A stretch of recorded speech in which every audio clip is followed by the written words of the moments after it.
Lubbuun darbuu moodelistii Qananii Addunyaa fi hidhamuu artistii Andu'aalam Gosaa irratti ragaa guutuu qabdaa'e namoota keessa beekan irraa qorannee qabannee isiniif dhiyaannee jirra. Sammuu namoota baay'ee keessatti gaafii guddaa kan ta'e du'a Qananii Addunyaatiif sababa guddaa kan ta'e maali kan jedhudha. Deebiin isaa kunooti akka itti aanutti isiniif dhiyeessina. Isa biraatiin Andu'aalam gadhiifameera moo gad hin dhiifamne kan jedhullee namoonni baay'een yaada keessa jirtan. Kanallee bal'inaan isiniif qabadhee dhufee addaanin isiniif baasa jechuudha daawwattoota keenya. Inni itti aanu gaa'ila raawwachuuf qophiirra jiranii kan jedhu namoonni hedduun wal harkaa fuudhaa jira. Isa kanarratti illee BBC illee waan qoratee qaba anillee waan sirriitti adda baafadheetu jira. Kanallee isinittiin hima jechuudha. Dhuma irratti Qananiin eenyudha kan jedhu eenyummaa isiitii fi maal akka turtee fi maal keessa akka jirtu jechuudha bal'inaan isinitti hima. Akkam jirtu daawwattootaaf kabajamtoota Oromaan baga irra deebiin gara chaanala keenyaa dhuftan guyyaa guyyaan oduuf odeessaalee haaraa argatuuf fuula YouTube Oromaan subscribe godhuun miseensa maatii keenyaa ta'a. Viidiyoon kun akka namoota hedduu bira dhaqqabu please seenaa dhugaarratti hundaa'ee fi akkasumallee dookumantarii dhugaati waan ta'eef jechuudha akka namoota hedduu bira dhaqqabuuf yoo isiniif danda'ame sheer godhaa qoodaati waliin gayaa isiniin jedha jalqaba irratti jechuudha. Mee jalqaba irratti kan isinitti himu waa'ee du'a Qananii fi haala artistii Andu'aalam Gosaa keessa jiruun isinitti hima jechuudha gaggabaabsee daawwattoota keenya viidiyoo kana hanga dhumaa yoo dhaggeeffattan waa'ee du'a isiitiif maaltu sababa ta'e kan jedhu walumaa galatti dookumantarii jara kana lamaanii informaationa jara kana lamaanii nama biraa hin gaafattan as keessaa quufaa ni argattan jechuudha daawwattoota keenya. Jalqaba irratti artistii Andu'aalam Gosaa du'a kaadhimaa isaa yookaan hiriyyaa isaa shamarree Qananii Addunyaa wal qabatee qorannoof to'annoo seeraa jala oolchuu poolisiin Finfinnee beeksisee ture. Nulleen isiniif gabaasnee ture jechuudha. Guyyaa kaleessaa moo awwaalcha Qananii guyyaa roobii waaree booda Bataskaanaa Qulsillaaseetti magaalaa Finfinneetti argamu irratti kan raawwatame irratti argamee ture jechuudha. Artistii Andu'aalam Gosaa poolisiin marfamee isa deemu ragaan viidiyoon bahee ni mul'isa jechuudha. Guyyaa kibxataa ganama du'uun ishee erga odeeffame booda namoonni gadda isaanii miidiyaa hawaasaa gubbaa ibsataa akka jiran akkasumallee akka qoratamuuf gaafatanii turan jechuudha. Poolisiin magaalaa Finfinnee guyyaa roobii ibsa baaseen Qananiin mana jireenyaa ishee gamoo shanaffaa irraa sababa ammaaf hin beekamneen kufuu dubbatee ture jechuudha. Yeroo isheen kuftu mana san keessa namni jiru abbaa warraa ishee Andu'aalam Gosaa to'annoo seeraa jala oolchuu akkasumallee akka qorannoo itti adeemsisaa jiran beeksisee ture jechuudha. Guyyaa kibxataa yeroo manaajara isaanii Lalisaa Indiris BBC'n dubbiseetti jechuudha qorannoo qoratamaa akka jiru dubbate jechuudha. Andu'aalam Gosaa weellisaa Andu'aalam Gosaa akka qoratamaa jiru ni dubbise jechuudha. Hubadhaa Lalisaa Indiris namni jedhamu kun jechuudha manaajara Andu'aalam Gosaati. Gaafa Hacaaluu Hundeessaa illee waa hedduutu nama kanarratti haasa'amaa ture. Intala Hacaaluu Hundeessaa akka inni duuf sababa taate saniin walitti akka jaalallee yookaan hiriyyaa turanii namoota hedduutu raasaa ture. Isa san yeroo biraatiin qabadhee isiniif dhufa ragaa guutuu waan dhugarratti hundaa'e qulqulleeffadhe. Kanumaan wal qabatee awwaalcha dura qorannoof reeffa hospitaala Dagmaawii Minilik taasifamuu poolisiin Finfinnee beeksisee ture jechuudha. Awwaalcha isii irratti artistii Andu'aalam Gosaa poolisiin dabalamee argamuu gadda isaa yeroo inni ibsatu mirkanaa'ee jira jechuudha. Waa'een Andu'aalam keessa jiru asumarratti xumurama jechuudha. Inni itti aanu du'a isheetiif maaltu sababa guddaa ta'e kan jedhuun isinitti hima jechuudha daawwattoota keenya kabajamoo akka odeeffannoo qabnu jechuudha. Ammatti akkaataa du'a ishee ta'ee akkasumallee wantoota du'a isheetiif sababa ta'an tokkollee wanti mirkaneeffame akka hin jirre poolisiin Finfinneelleen dubbatee jira jechuudha. Gama maatii isiitiinis gama maatii Andu'aalamiinis wanni dubbatame tokkollee hin jiru jechuudha. Dhaamsa kalee abbaan ishee yeroo awwaalcha isii irratti dubbate san malee jechuudha. Kanumaan wal qabatee poolisiin garuu qorannoo eegaluuf bu'aa qorannoo kana ummataaf akka ifa godhu dubbatee jira jechuudha. Qorannaan eega xumurame booda ummataaf akka ifa taasisu poolisii Finfinnee dubbatee jira jechuudha. Manaajara artistii Andu'aalam Gosaa kan ta'e Lalisaa Indiris Qananiin kan duute lafa barii jala sa'aatii 11 ta'uuf yeroo jedhutti ta'uu akkasumallee kan lafa ishee kaasee Andu'aalam Gosaatii fi maatii isaa ta'uu dubbatee dubbatee jira jechuudha manaajarri Andu'aalam Goosaa Lalisaa Indiris kun jechuudha. Daawwattoota keenya barii sa'aatii 11tti itti bilbilamuu kan himu Lalisaan Qananiin miidhamtee hospitaala galtee dafi nu bira dhaqqabi jedhamuu isaa fagoo waan ta'eef akka hin dhaqqabne dubbatee ture jechuudha. Akka osoo bira hin gahin lubbuun isheellee baate dubbatee ture jechuudha. Odeeffannoo hanga ammatti jiruun mana jireenyaa isaaniirraa gamoo shanaffaarratti akka isheen kufteetti maal akka isheen taate qoratamuutti akka jiru himee jira jechuudha. Manaajartichi kuni akka Lalisaan jedhutti guyyaa wiixataa guyyaa dhaloota ishee kabajuuf sagantaa suuraa ka'uu bakka Andu'aalam jirutti akka taasisaa turte ni dubbata jechuudha. Sana boodan gargaarsa fayyaa gara hospitaala Yeenet osoo geeffamaa jirtu lubbuun ishee darbuu himee jira jechuudha.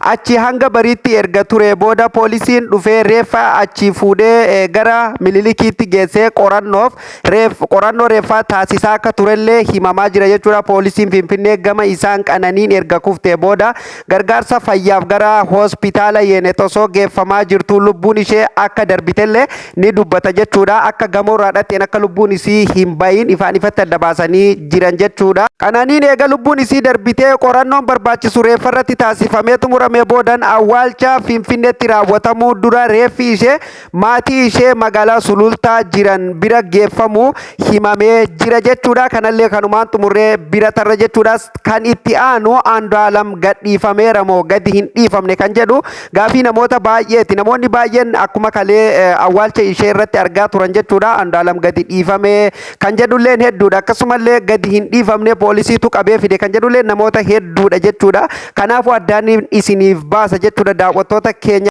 Andu'aalam gadi dhiifame moo gadi hin dhiifamne isa jedhutti osoo hin darbiniin duratti yeroo jalqabaatiif namoonni ishee gamoorraa dhatte Qananiin gamoorraa dhatte fuudhee gara mana yaalaa geesse Andu'aalam mataa isaati akka manaajarri isaa Lalisaa Indiris jedhutti jechuudha. Sana boodanii yaalii barbaachisu eega geggeessee fi boodaan jechuudha poolisiin Finfinnee jecha sirraa fuudhuu barbaadna jechuun gara waajjira poolisii fuudhanii turan jechuudha. Jecha irraa fuudhanii akkasumallee maatii waliin hidhamee obboleettii isaa waliin hidhame mana keessaa qabanii hidhan kan jedhu soba akka ta'e manaajarri isaa ifaan ifatti himee jira jechuudha. Kuni olola miidiyaa tahuu sirriitti adda baasee nutti himee jira jechuudha. Kanumaan wal qabatee Andu'aalam guyyaa roobii awwaalcha Qananii irratti poolisiin dabalamee argamuu fi gadda isaa yeroo ibsatu bakkatti kan argame namoonni hedduun ragaa ba'aa jiranii akkasumallee suuraan isaa miidiyaa kanarra akka naannaa turte namoonni hedduun argee jira jechuudha. Kanumaan wal qabatee poolisiin Andu'aalam erga gadda isaa ibsatee boodan deebisee fudhatee bahuu manaajarri isaa Lalisaa Indiris BBCtti himee ture jechuudha. Eega inni gadda isaa bakka isheen itti awwaalamtu irra dhufee ibsate boodaani poolisiin fuudheeti gara buufata poolisii bakka duraan itti qorataa jiranitti deebisee jira. Andu'aalam hanga ammaa mana isatti deebee moo hin deebine kan jedhutti yoo isinii deebi'e hanga ammatti harkuma poolisii jira qorannaarra jira manatti hin galle obboleettii waliin hidhame inni jedhu soba san asumatti bira darbaa jechuudha. Hidhamuu Andu'aalam irratti dhaamsa manaajarri isaa uummata Oromoo hundumaaf uummata miidiyaa hundumaaf dhaameetu jira gabaabseetiin isinitti hima jechuudha. Andu'aalam dhihoo albama haaraa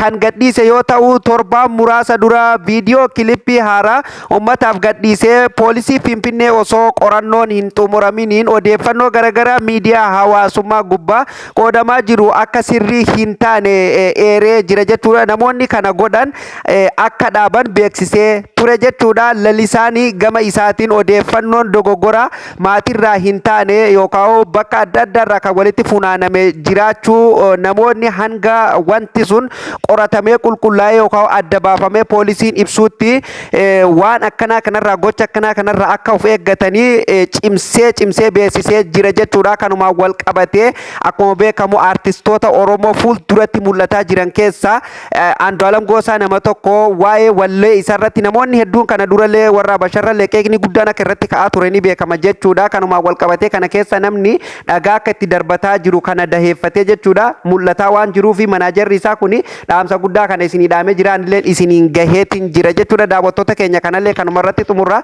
Isa itti aanu waa'ee gaa'ila raawwachuuf qophiirra akka turan namoonni hedduun himaa jira. Kun haadha manaa isaa jedha, kun qaadhimaa isaa jedha. Anumtuu mataa kiyyaa'uufu haadha manaa jedhaatiin ture garuu haadha manaa akka hin ta'in ifaan ifatti irratti adda jira. Kanallee isinittiin hima jechuudha daawwattoota keenya. Jalqaba irratti namoonni garaagaraa miidiyaa hawaasummaa irratti Qananiin haadha warraa Andu'aalam akka taateetti barreessaa turan jechuudha. Dhimma kana kan gaafanne lalisaan akka jedhutti jechuudha kaadhimaa walii ta'anii namoota waliin jiraatan jedhee ibsee jira jechuudha. Kaadhimaa walii yookaan hiriyaa waliiti malee hangamatti haadha manaatii fi abbaa manaa walii akka hin ta'in manaajarri isaa kun ibsee jira jechuudha.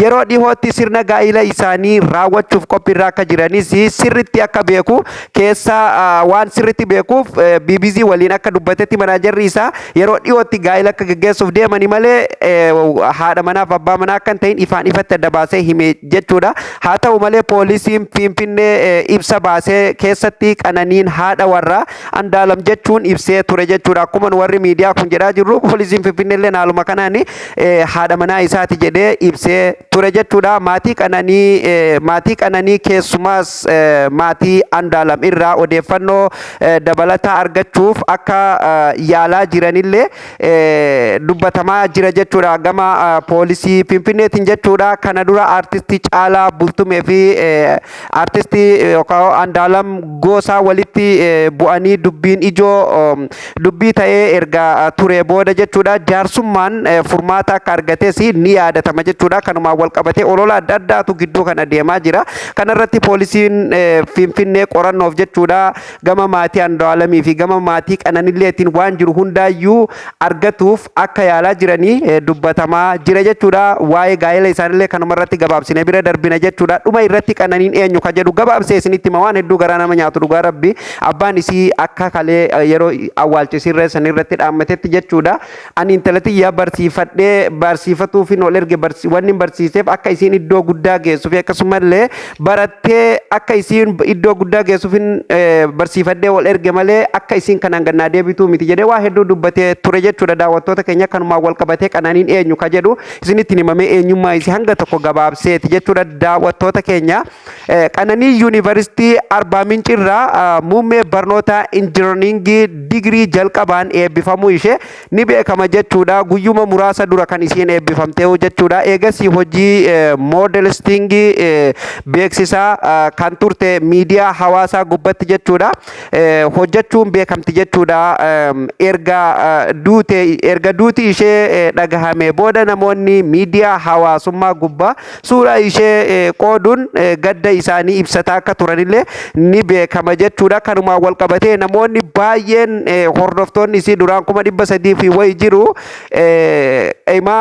gara 400 fi wayitti guyyaa tokko keessatti hordoftoota 100 fi gara 40 kan isheen argatte. Nama du'e beekaa namni kun nama jiru hin seenaa nama du'e kan fooloo godhamaa jiru jechuudha. Kanumaan wal qabatee akka BBC'n odeeffateetti guyyaa kibxataa barii du'a ishee dura guyyaa wiixataa guyyaa dhaloota ishee dhihaatee jiruuf suuraa ka'uu ishee qoratee jira jechuudha. Waan tokko kan isiin gootu fuula sooshaal miidiyaa irratti mul'ataa ture. Namoota hedduutti gadda guddaa kan uumee fi akkasumallee gaabbii guddaa kan uume tokko isa kana jechuudha. Akkaataa du'e ishee irratti poolisiin qorannoo eegaluu ibsee bu'aa qorannoo kana uummataaf akka ifa godhuus beeksisee jira jechuudha. Daawwattoota keenya kabajamoo du'a akkanaa kana rabbi isin haa oolchu isiniin jechuu barbaada. Dhugaa rabbi diina keessanillee rabbi hin fedhini. Duuti akkanaa hedduudha namoota hedduu irratti arginee jira. Yeroo hedduu irra deddeebillee nama argina garuu kan mucayyoo kanaa waa hunda keessa adda jechuudha.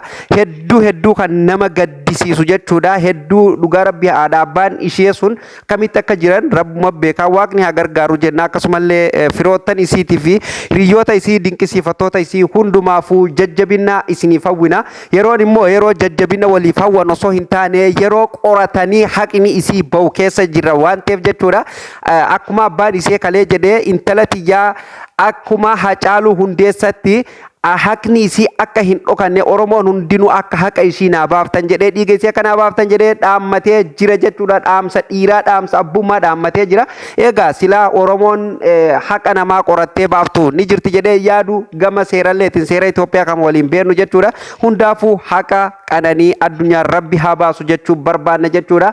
Addunyaan hanganumaa namni hammanumaaf wal jibbaa barnoota kee dhiistee biraa duutaa moodelistummaa isii dhiistee biraa duute egaa wanni godhamu hin jiru lubbuun hin deebi'u. deebitu kan du'e jala hin du'amu jechuudha. Maatii isiitii fi dinqisiifattoota isii jaallattoota isii hundumaayyuu rabbi sabrii isiniif haa kennu, isin haa jajjabeessu, haqqi isii rabbi dhiiga isii haa baasu jechuu barbaanna. Egaa sagantaan keenya kan har'aaf qopheeffanne kanuma fakkaata jechuudha. Waan arganne hundumaa jala buunee qorannee kallattiin kan isiniif dhiyeessinu taanaa guyyaa guyyaan oduu keenya dabalataan argatu fuula YouTube Oromaan subscribe godhuun miseensa maatii keenyaa ta'uu hin dagatinaa. Viidiyoon kun namoota hedduu bira akka dhaqqabuuf immoo like share godhuu hin dagatinaa. Daawwattoota keenya sagantaa biraatiin hamma walitti deebinutti nagaa ta'a.